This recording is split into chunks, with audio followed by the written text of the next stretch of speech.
كنت بحالك كنتعلم اللغة كل نهار، ولكن ما كنتش كنفهم الافلام اللي كنتفرج فيهم بدون ترجمه، وما كنفهمش الاجانب اللي كيهضروا بالزربه. ومن حسن الحظ عرفت فين كاين المشكل، واكتشفت بلي كنتبع مع قنوات عشوائيه كتعلم الانجليزيه وكنسمع المحتوى الغلط. في هذا الفيديو غنشارك معك 4 القنوات اللي غادي يساعدوك تطور مهاره السمع ديالك بشكل كبير، وتولي قادر تفهم الافلام بلا ترجمه وتفهم الاجانب اللي كيهضروا بالزربه. والقناه الاخرى هي اكثر وحده كنرشحها للمبتدئين. القناه الاولى، هذه القناه ممتازه للمبتدئين والمتوسطين، والفيديوهات قصار وكتشرح الكلمات والنطق بطريقه سهله وواضحه.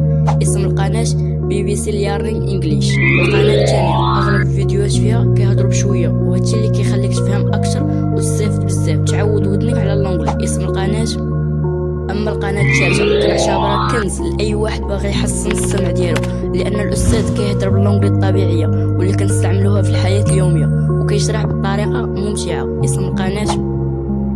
اما القناه الاخرى كنرشحها لاي مبتدئ في اللونجلي، وساعدت الملايين ديال المغاربه في تعلم اللونجلي بطريقه ممتعه وسهله عن طريق قصص باللونجلي مع استعمال صور وفيديوهات واصوات اللي كيعاونوك تفهم الفكره بابسط الطرق. اسم القناه مسيله. وبالمناسبه هاد القناه كتقدم حتى حلول للمشاكل اللي كتواجهك في التعلم، بحال ضعف التركيز والانضباط والاستمراريه. صراحه غتستافد بزاف ديال الحوايج في هاد القناه كما استفدت انا. فاللي عليك ما تضيعش هاد الكنز. ملاحظه، ما تبقاش تسمع الفيديوهات بحال اي متفرج، وقف الفيديو، عاود الجمل بصوت عالي وحاول تفهم المعنى قبل ما تشوف الترجمه. ثق بيا، الا طبقتي هادشي اللي شاركت معاك في الفيديو غتشوف فرق كبير في حياتك مع اللغه. والا تجنبتي هاد الاخطاء اللي في هاد الفيديو اللي كيضيعوا لك شهور او ربما سنوات في تعلم لكن بدون نتيجه. والخطا الثالث اغلب المبتدئين كيديروه وحتى انت منهم.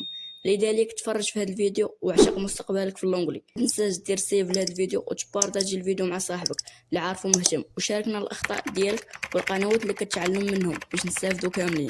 مرحبا بك في العائله.